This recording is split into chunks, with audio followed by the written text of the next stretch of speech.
Saudara, penguatan keagamaan serta kajian agama menjadi agenda rutin yang digelar Dharma Wanita Persatuan UIN Araniri setiap bulannya. Hal ini penting dilakukan agar keberadaan Dharma Wanita memberikan kontribusi positif baik bagi keluarga maupun institusinya. Berikut informasi selengkapnya. Keberadaan Dharma Wanita UIN Araniri harus memberikan kontribusi positif tidak hanya bagi keluarganya namun juga lingkungan, sehingga memberikan manfaat besar bagi pembangunan daerah serta perkembangan institusinya.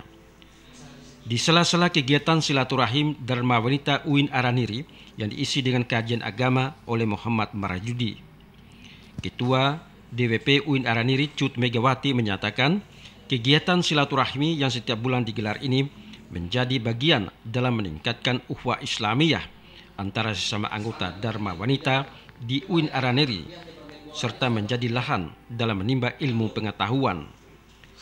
Dengan hadirnya pemateri Muhammad Marjudi yang membahas tentang tema kembali bahagia, disambut antusias oleh ibu-ibu yang bernaung di bawah DWP UIN Araniri.